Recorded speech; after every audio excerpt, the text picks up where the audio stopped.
All right, the Audible's on the air. Kim Bokamper, Sam Madison with you. Sam, it's a holiday. It's a holiday. They got us in here working on a holiday. What's that all about, man? Happy MLK I'm Day, trying everybody. to do my part for the country. I'm trying to be out there and, support the MLK Day and, in parades and everything's going on. And I get the call this morning, we got to come to work, man. Well, I went and helped. I dropped my kids off to my wife. I help her set up, and they doing the little walk. She texted me, it's like, I'm halfway through the walk, and I'm already tired. I was like, better you than me. Yeah, no doubt about it. Well, the other thing, so I'm in my off-season mode, so I'm trying to work out a little bit. Yeah, man. So I'm going to the gym. I get to the gym, I got to admit, this is my first day at the gym.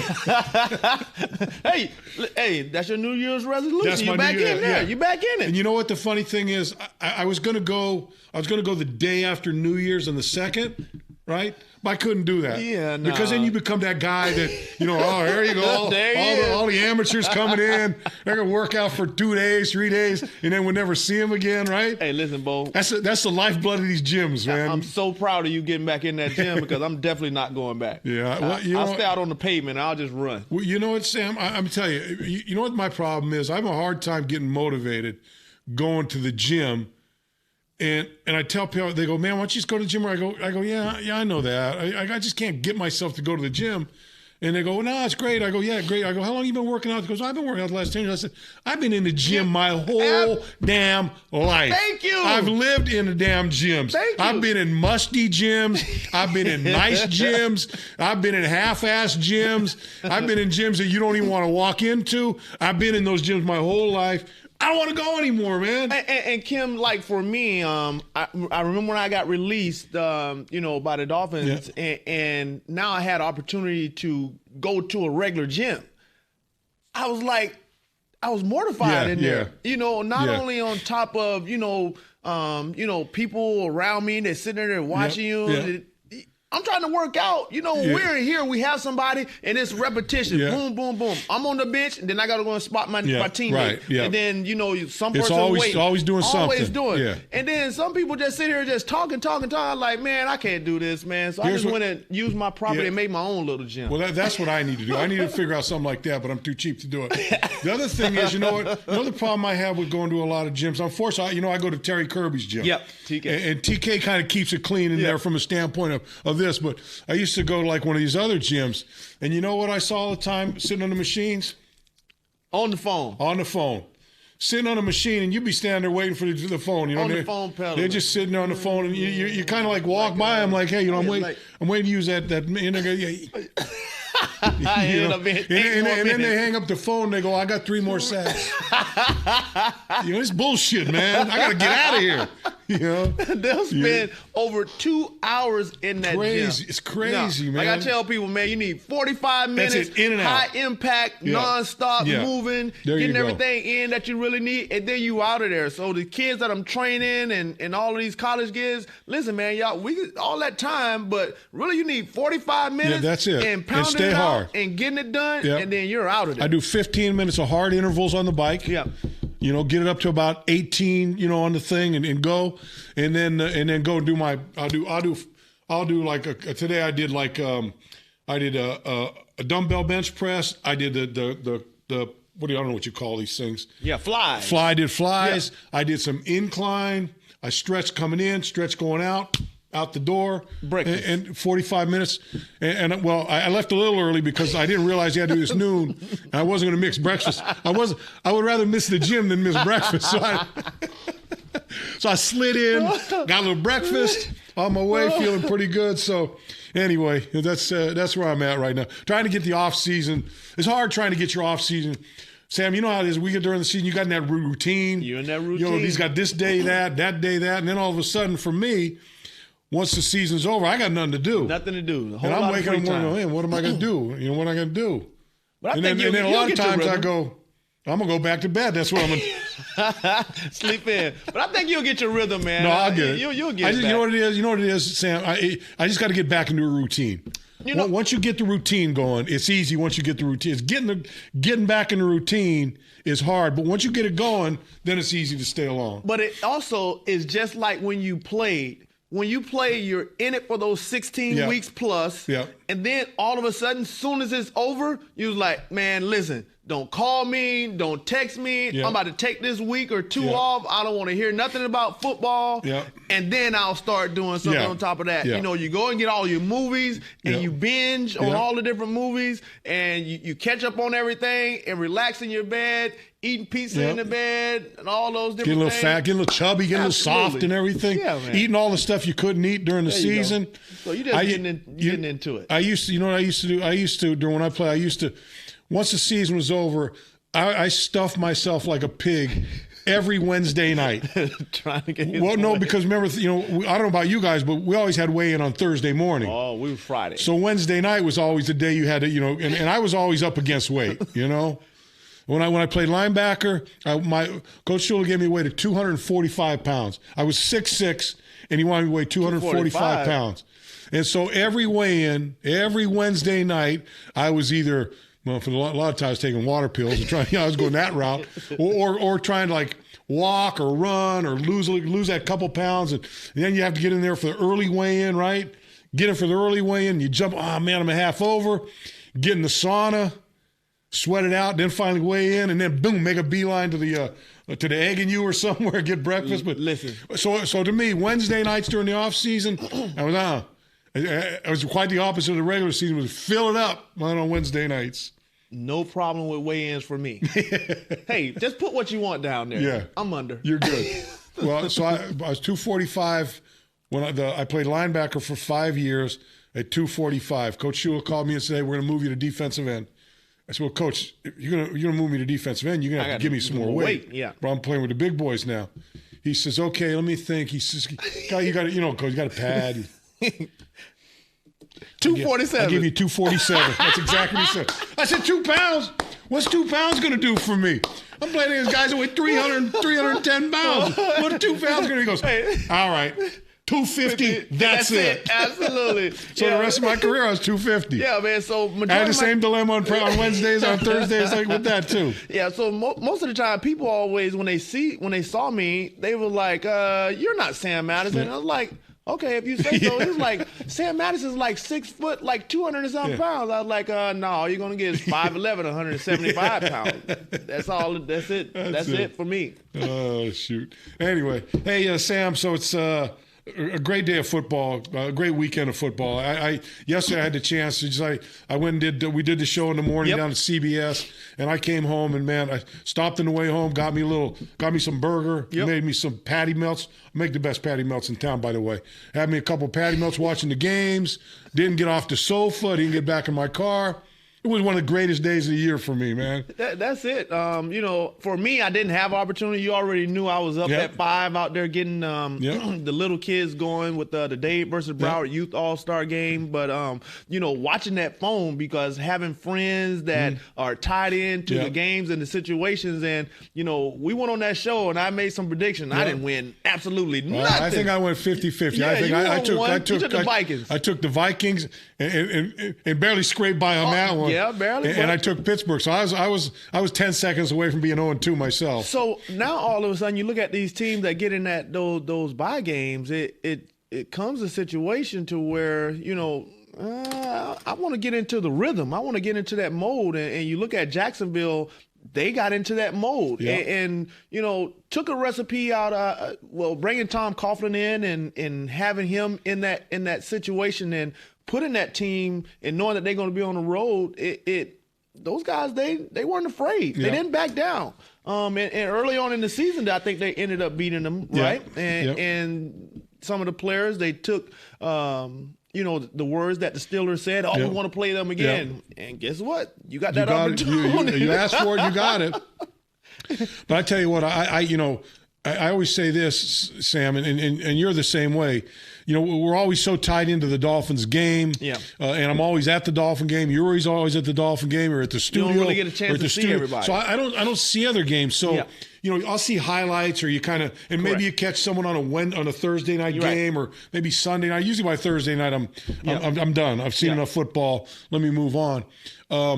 So I really didn't see Jacksonville very much. I knew they had Leonard Fournette was playing real well for them. I knew their defense was good, but man, I tell you what, I didn't realize their defense was that good. Yeah, they fly Calais around. Campbell's crazy. The kid they got from what's the linebacker 44 or 45, whatever his name is, Miles Jack, or is it Miles Jack or who's the guy they got?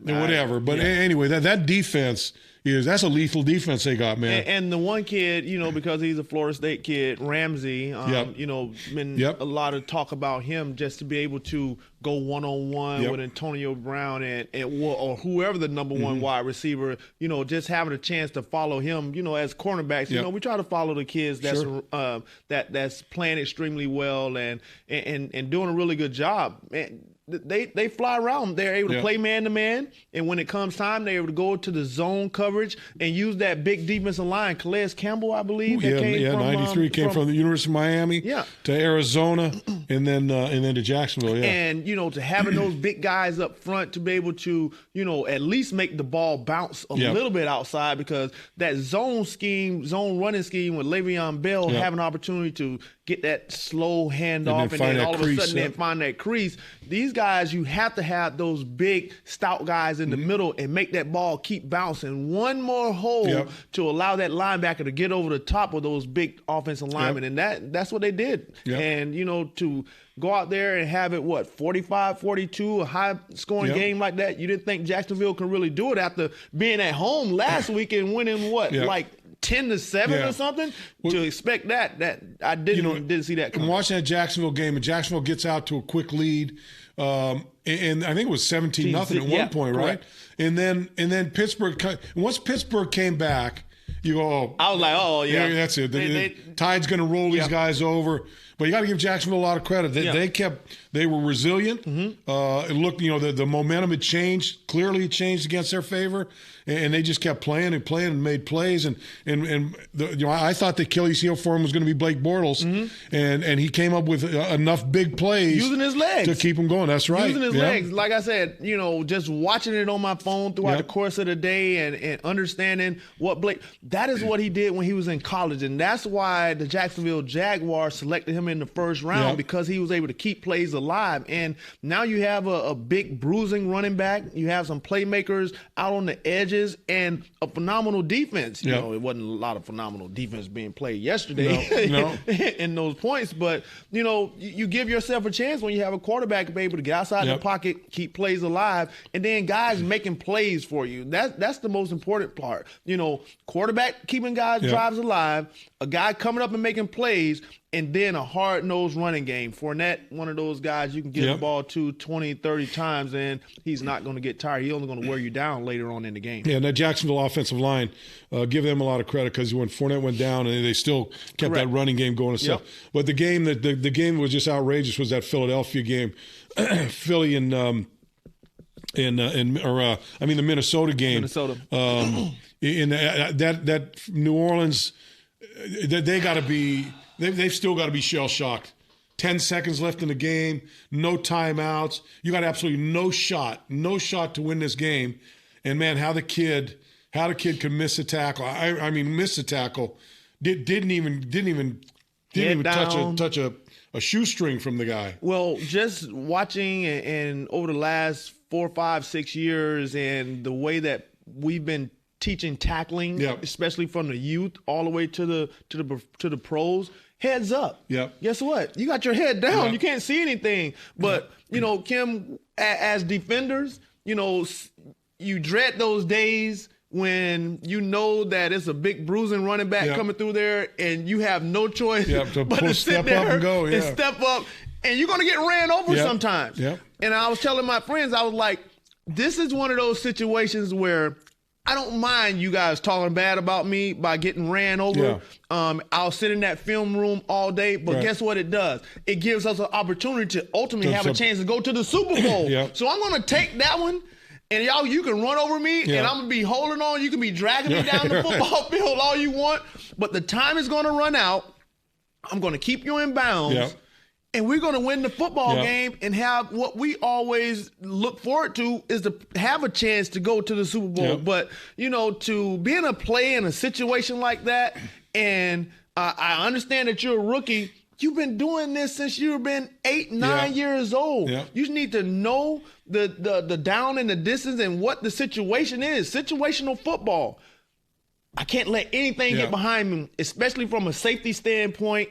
Even though you're running cover 2, you have guys that's going to corral to the ball. Yep. Just keep him inside and in front. Yeah, even if you don't keep him in bounds, even if he goes out, like I was talking to you before, look, really all that guy had to do was make contact with that guy. Just make some contact with, even if it was an arm or whatever, just enough, because any contact, first he was stumbling to begin with. Correct. Any contact may have put him down, but more importantly, any contact probably would allow the cavalry to come up and make that play and not let the guy get into the end zone. And Diggs, he said it after the game. He was like, I was expecting to get hit, and I was really trying to catch the ball so I can get my feet down and get out of bounds and give us an opportunity. But he just completely whiffed, and this is one of the fastest guys in the National Football League. There's nobody going to catch him. And then on top of that, we always talk about it. You can't take out your own player. Yeah, right. You took out the cornerback who was pursuing the ball and had opportunity to catch him, but he took him out as well. So, the game is over, and the fat lady sung. Yeah, and I tell you, that's something he's going to live with the rest of his life. Absolutely.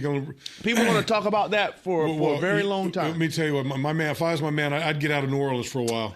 Because every time you walk out, every time you go to a store, a gas station, or whatever, you're the man, and you're going to hear about it. And so it's a shame for the guys, shame to be in that situation. And but hey, that's part of the ball game. That's part of the game, Kim, man. I dread a play from my junior year in high school. I'm telling you, I still think about that play to the day. Yeah. So for him to have this happen to him as a rookie, it's going to be with him for a very long time. Sam, it's funny you say that, because my mother-in-law at one point, because this was back in the, I played back in when the VCRs were just getting going, right? So my mother-in-law got a VCR, and she used to record all my games. And so she gave me the VCR, all the tapes, and I had tapes of almost every game that I played in. And then my wife, for one of the my birthday or whatever, had them converted all to DVD. So I got them all on DVD. I haven't watched one of those games, and I'll never watch any of those games. Because you know what? The only thing I see when I watch those games are the mistakes I made. I don't care what plays I made.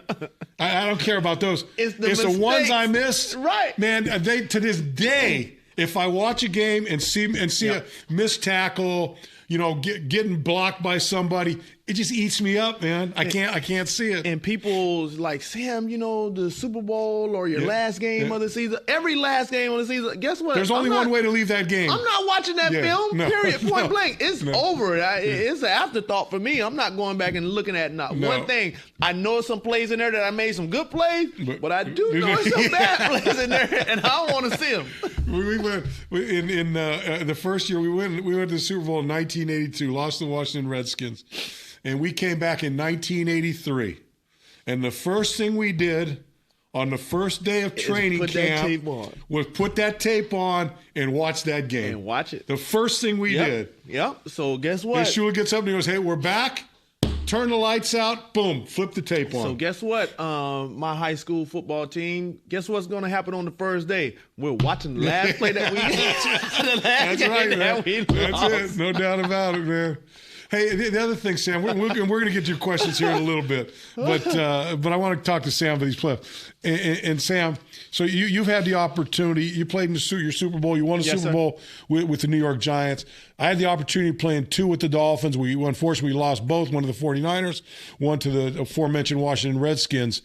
But, Sam, I want to ask you the feeling that you got with the Giants when you won that playoff game, because you guys came in as a wild card. Yeah, we was a wild card. You had to win 3 games. We had to win 3. So, but when you get to that divisional or that AFC or that NFC championship game, and you realize at that point in that game, we won this game, and you're going to the Super Bowl, any better feeling? Forget being married and kids. That's all given. Yeah. But from an athletic standpoint, any better feeling in your life than that moment right there? Well, Kim, having well, you won one too, so that for me, playing at a small high school, and we wasn't very dominant in the 1A division, and then going to college to Louisville. We did go to a bowl game, but it wasn't one of the top tier bowl games. It was a game that was played before Christmas because I was home for Christmas. And winning a few playoff games here with the Dolphins. One of the things leading up to our run, so like I said, having an opportunity to play here in the playoffs, I knew that it was going to be a lot more on the plate. The game is going to be a little bit faster. It's going to be less mistakes, and you had to prepare. And talking to the guys, like, guys, y'all know that there is nobody else playing football. We're the only guys that's on TV. The only seeing college is over. And these are the games that they're going to be watching. So to go to Tampa, win that game, and after that, we had to go to Dallas, where we lost to those guys twice during the regular season. And then to go play Green Bay in Green Bay, where everything was stacked against us. It was a situation to where the guys like, listen, guys, they wasn't even expecting us to make it this far. And I'm looking at the Jacksonville Jaguars right now. We're playing on house money right now. And I'm looking at the Jaguars and Minnesota right now. These are two teams that's playing like, hey, we have nothing to lose. Nobody expected us to be here, but let's go out and let's shock the world. And that's how we took that approach. We wanted to go out and shock the world. The week 17, we ended up losing to the New England Patriots at home. That's right. We had an opportunity. We had them down in the last few minutes. Tom Brady and Randy Moss make a play down the football field. We just said, man, we just want one more chance. One more chance at them. And we were able to beat Green Bay in that freezing. Oh my God, it was like negative 23 degrees, and we was able to come out victorious. You warmed up pretty quick when that game was over, though, didn't you? Absolutely. We was all over that football field like nothing ever happened. Forget about it. You walked out there before the game started, man. I can't wait to get back in that locker room after you won the game. I'm not going back in there for long. And nobody didn't want to take off the clothes or nothing before. Oh man, but it was good, and it was fun, and it was a bonding experience for the players, but nobody really believed us. We were a whole bunch of guys just put together, and older players, veteran players, some guys with big names, and the rest of our guys were just household names that nobody really knew about. We know it's funny. There's a couple things. One, and like the Dolphin players, that kind of you wish they would get the feel of this. That the league. It really is all about the postseason. Correct. You play the regular season; those games are important, but those games are important to get you to the postseason. When the postseason comes around, like you said, all those other teams are done, and now you're the main. You guys are the main show on TV. And I remember I had a buddy of mine that played for the Detroit Lions, and he played for the Detroit Lions as long as I did, as long as I played for the Dolphins, about 10 years. And I remember afterwards we were talking. He says, and we go places. He goes, man, he goes, you go places, people recognize you. Say, how do they recognize you? You're like in, we're in Colorado or something. Some guy recognized you. I said, well, because we played in a lot of playoff games, man. I mean, we were all, we were always in the playoffs, always moving through the playoffs, played in championship games, played in Super Bowls. And so you're the only show in town. Correct. So you become a bit of a household name. And you kind of wish you could, say to these players, hey, you know what, the payday, you work hard. You work as hard as any other team in this league. If you can find that little extra, because that gets you to payday. I'm not talking about cash. I'm talking about getting to the postseason, moving through the postseason, getting to a championship game, getting to a Super Bowl. Man, that's the cream, and that's what you play for, and that's what people are going to remember you by. What went on in those games? And there's really no. For as monetary gratification in there. No. Everybody's making the same amount of money. If y'all don't know, everybody the money part doesn't really care. I'm sure when you played, now it was different when I played, but I'm sure when you played, you lost money playing through the playoffs, right? Right? Absolutely. They were paying you cheap money. You were cheap labor. You were a high priced labor during the regular season. And guess what? Didn't matter. We didn't care. No. We didn't care. And guys were like, listen. And for some, Yeah. it was a whole lot more money Right, than yes, they made yes. during the regular No season doubt. doing for No 1 doubt. week. If you're So a we free were agent, if you're a special teams guy, free agent, a fringe guy, that was big money for you. Yeah, so no doubt. we were saying, guys, if you keep doing this, you'll make more money in the next game. Yeah. So come out here, let's work hard throughout the course of the week, and then let's go and let's put it all on the field Yeah. on that Saturday or that Sunday. Yeah. And guys took that to heart. Yeah. Weekend is like, Sam, I just want to make one more check. Yeah. And these are these guys Yeah. that's down the totem pole on the football team, and they went out. Yeah. They worked their tail off Yep. throughout the course of the week to have us prepared. Those scout team players, man, it's phenomenal. Yeah. You know, the work that they give you to get you prepared throughout the course of that playoff run. But you're right, Bo, man, the playoffs is where you really make your money Yeah. off of the football field for the rest of the your rest of your career life, right? and the rest of your life, because Yeah. you're seeing more throughout the course of the time. Right now, it's only going to be a few teams on television, and they're going to talk about that player, this player, that player, this player, and those are the only guys that they're going to be talking about for the next couple of weeks. Yeah. And then if you get onto the Super Bowl, you're going to get two weeks. teams, that's it. Where they're going to be able to talk about Inundated, yeah. only those 100 Yeah. players Yeah. for the course of those 2 weeks and highlight you in a Yeah. fashion to where if you go out there and you perform and win that game, more is going to come for you. You know, the funny thing, and I think about this every year at this time of the year, and in particular, watching the games over the course of the weekend, is the value of winning your division and getting a home field advantage and a bye. Yeah. Because I'm looking at New England, I'm looking at Minnesota, I'm looking at Philly, and it would have been Pittsburgh, but Pittsburgh didn't do it. Yeah. You know, these other teams played in the wild card round.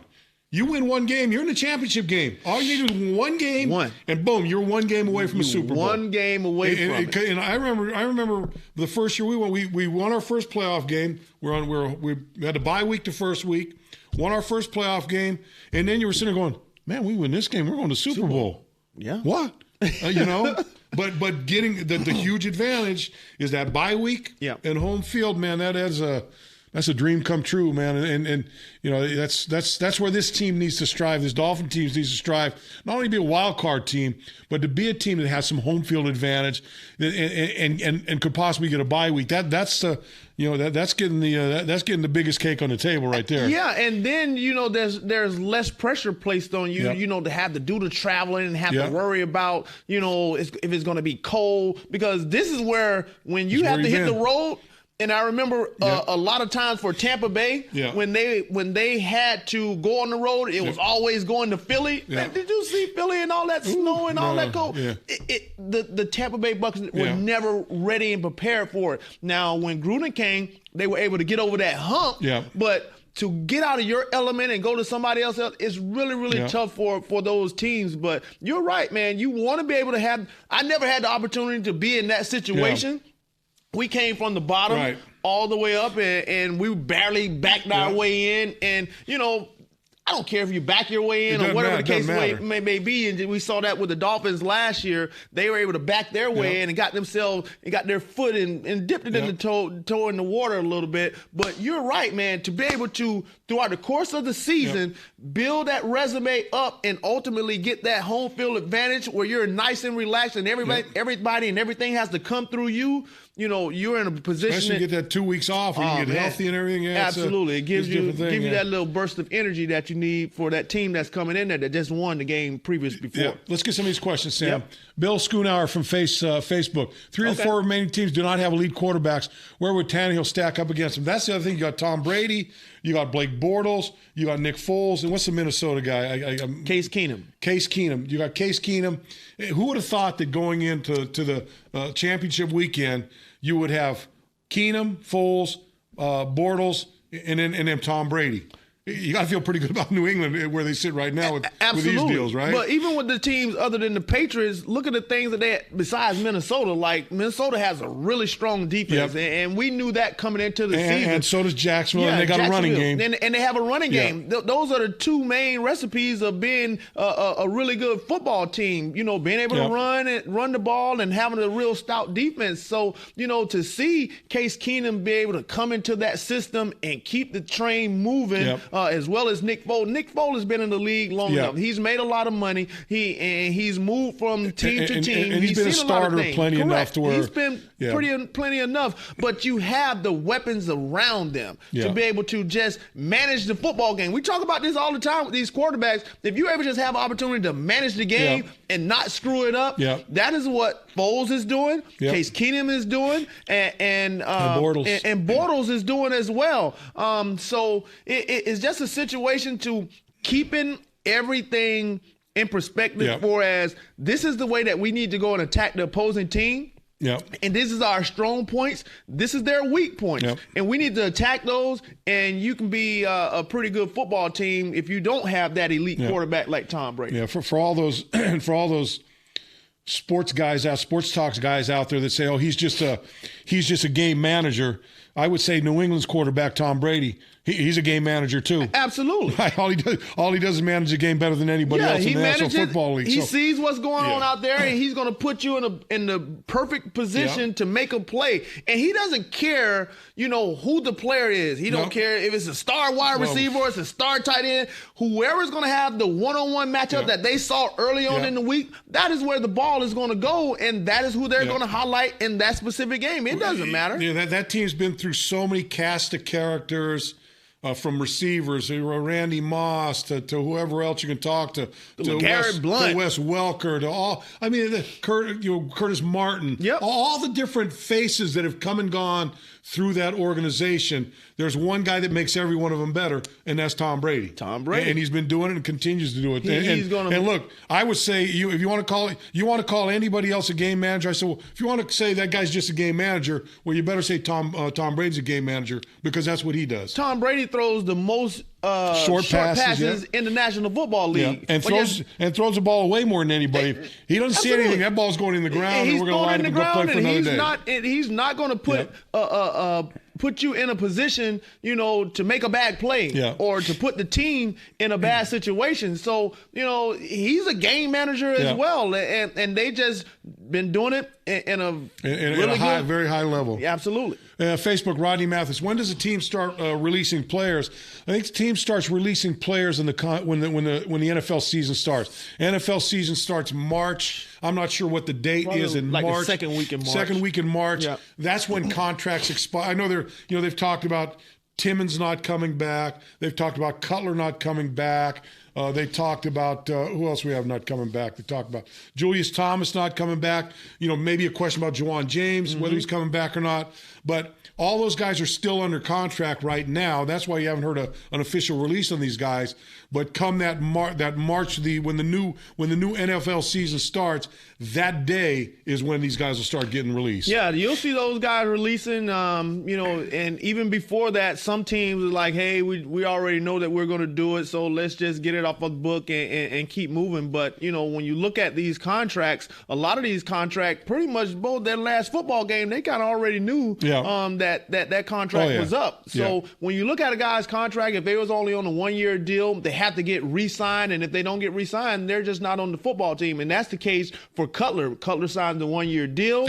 I'm pretty sure he's already expressed that he wants to play some more. His agent is definitely out there already looking around, knowing that he's not going to come back here with the Dolphins already. So a lot of moving pieces that goes on behind the scenes that we really don't know and have opportunity to see majority of the time. But these agents, they're going to be at the East-West Shrine. They're going to be at the NFLPA Bowl. They're going to be at the Senior Bowl. And the higher up, the executives, they're there. Those agents are there. A lot of discussions are being made already about a lot of those players. And 9 times out of 10, you get a heads up because they out there doing that work ahead of time of knowing and kind of figuring out the direction that you're going to be going as a player, because that agent had already done some work. They have started making moves in the coaching staff. Lou Anaramo, the defensive back, they decided not to renew his contract.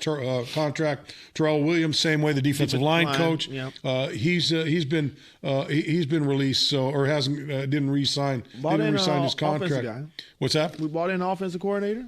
Yeah, brought in offensive coordinator Dowell Loggins from Chicago, and then they brought Jeremiah Washburn back as an offensive line coach. Gotcha. He was here a couple years ago, and he's got experience here. Trey Bay, Sam, any DBs or safeties in the draft that have caught your eye during the college season? I don't know how much. I'm trying to get done with this season. I'll start looking towards the college guys here pretty I'll soon. start a little bit later. No, I mean, but there's going to be a lot of guys that's out there, and you just got to find the one that really comes and suit this team. But right now, you look at Cordray Tankersley, you look at Xavier Howard, and then we'll have Tony Lippett coming back. And Bobby McCain was the most improved, man. This guy, he stepped up big for us, blitzing off the edge, came up with a couple of interceptions to help win a couple of games. As a true corner, and he handled himself well out there. Absolutely. So, for us in the DB arena, I don't think that we're going to really go out and try to find a top-tier corner or anything in this draft. Maybe you pick up one later in the draft for depth purposes, but for right now, you just got to let it play all out, because there's going to be some juniors that have put their name into the hat that you probably wouldn't know about, and let these games play out. The Senior Bowl is one of those games where you can find a diamond in the rough like Jason Taylor. Yeah, no doubt about it. And that's what I like about the Senior Bowl is it's all one-on-one stuff. Man, you just line up defensive end against offensive tackle, defensive tackle against offensive guard, wide receiver against defensive cornerback, tight end against it's all one-on-one stuff. And so a couple of years ago, I had an opportunity to go and coach in the East-West Shrine game, and in that game, Brian Poole, who's with the Atlanta Falcons right now, he got injured, and all he was thinking about was like, "Oh, Coach Madison, man, I think I hurt my stat." I listen, man, you just gotta believe in the process. Listen, and this kid had opportunity last year to play in the Super Bowl and playing at a very high level throughout the course of this season, making a lot of plays. So you're gonna find guys that didn't jump off the board or jump off the screen at you. That's gonna play very long in the National Football League that we had no idea about. So it's just fun to be able to watch the process. You look at the kid from Minnesota, the receiver. Came from Minnesota State. No, the other kid, the kid from Minnesota State. So it starts with a T. Well, I don't even know what his name is. Number 18 or whatever. Yeah. But Thalen, I believe. Thalen, Thalen, who we saw up in the preseason, and I was talking to a couple of the Minnesota coaches. They said, "Man, this kid's the real deal." Came out of nowhere, kind of worked his way through the practice squad, and kind of got his opportunities in scout team, and finally, and the guy's now he's a Pro Bowl type player out there. So a big contract. I always tell look, everyone wants to get drafted high because you're going to get the higher you're drafted, the bigger bonus you get, the bigger contract you're going to get. But beyond all that, my thought process has always been, once that draft is over, once you walk into training camp on the first day, it's fair game, man. Fair game. Let the best man win. Man win. Absolutely. I don't care if you're a street free agent. I don't care if you where you came from. If you line up, if you can look. Coach is always looking for coaches. I remember every year I lined up when I was playing linebacker, defensive end, I'd stand up there in the front and I'd always turn around and look back at me. You see 6 or 7 guys stand back there. And, everyone they all wanted your job, man. Absolutely. And guess what? In order for everybody to be successful, those guys standing right there, they're breathing over your shoulder, over your neck. Guess what, Bo? You still got to teach them. Because if anything anything happens, in order for us to be successful, I need those other 3 or 4 guys behind me to be ready to go at the drop of a dime. So you're sitting there looking over your shoulder, still making sure that you're prepared and ready to go. But you got to help those guys as well, because you have been there. They haven't. They have no idea what the NFL is all about, what to expect. You can hear and talk about it all the time with college guys that went ahead of you, but it's not the same until you step foot into that facility, because every facility is different. Every team is going to be different. And every year is going to be totally different when you step into an NFL football season. No doubt about it. It's a whole different ballgame. Facebook, Philip Rosen, anyone but the Patriots. I really don't care, man. My team's not in it. I don't care. I really don't. I don't. That's just like the Alabama-Georgia game, right? I'm sitting there, I was like, man, I don't really care. I just want to see a really good football. But I'm just going to tell you that Alabama, they're going to be very well prepared. So, Georgia, you better know that, and you need to play for 4 quarters until that clock says 0-0-0, because the head coach of the New England Patriots, the head coach of Alabama Crimson Tide, they're going to have their guys prepared and ready to play no doubt for about 4 that. quarters. So whoever's opposite them, they need to be prepared and ready to go and know that these guys are not going to stop. Oh, man, unbelievable last year's Super Bowl. Atlanta Falcons, man, they had it in the bag. And guess what? Here come those New England Patriots. Yeah. You know, I it's funny you say, you know when I knew when I knew that Atlanta was going to lose that game? It was about the third quarter. And I'll tell you, it was when I saw Arthur Blank come down in the third quarter and stand on the sideline. I go, bro, you're jumping the gun, man. You're jumping the gun. Don't be doing that to your team now. Stay up in the box. And as soon as he came down, I remember I was watching him go, oh, that don't bode well for Atlanta. And sure enough, once he came down here, it started going downhill, man. I was over some friend's house, and one of the people there, they work for Home Depot. You know, Arthur Blank, he has started Home Depot. He started Home Depot, and all she's like, I love Arthur Blank. Let's go, Arthur Blank. Yeah, Atlanta Falcons. I like, listen. I like, you need to calm down a little bit. This game is not over. And I ended up leaving early. And just like you, boy, I just want to get home to see the ending of this football game. And I left her. I didn't really say anything to her, boy, but I know she had to be feeling really bad after that football game. Periscope, P-Dog, what do the Finns need to do to be playing in the AFC Championship game next season? Well, look, to me, the Dolphins can go a long way if they figure out how to stop beating themselves. To me, it's all in there. To me, that's not a big pre-snap penalty. I'm not. I look at this football team and say, hey, look, can they use another draft and some more players? No doubt about it. Correct. Can they fill some holes with maybe some free agents out there? No doubt about it. But I'm firmly convinced that this football team has the players on this team that could get that far in a season. But they can't do it if they've got to beat themselves before they go out and try to beat the guy they're playing, the teams they're playing against. It just doesn't work like that. Pre-snap penalties is one of the biggest thing on the defensive side and the offensive side of the ball. And when you look at the landscape of this roster right now, I like the direction that we're going. It's a lot of our own players. Over the last few years, you go and you look at the landscape of this team. It was a person from over here. Guess what? He don't really have no interest. He just coming here trying to gain some credibility around the league, and then I'm gonna have another opportunity to jump and go somewhere else. But the nucleus of this football team is and have been drafted by the Miami Dolphins. So there's a very good interest for them as well. Listen, I don't want to let my team down. This is the team that drafted me. And I want to, and listen, for me, Kim, it was like from the time I left high school, I want to make every team in Florida pay for not selecting me to come to their college. And then, okay, I want to make every team that passed me up and took those 8 corners ahead of me, and I want to make those guys pay, and I want to do it for the aqua and orange. And that's the way that a lot of these guys are feeling now. That's the way that they are building this football team. When you look at the nucleus of it, it's guys that we brought in. And the way that you're going to be successful is having your own and then bringing pieces from the outside and not really having to depend on them. You are coming in to help us get to where we want to go and us not having to depend on you. So continue to build through that draft, keep developing our players, and we see Coach Gates already, he's making moves here, he's making moves there to definitely try to make this football team believe in themselves and stop having those bonehead mistakes and know that we have what it takes to get over that hump and beat the New England Patriots with the mindset that we was coming in at the beginning of this year.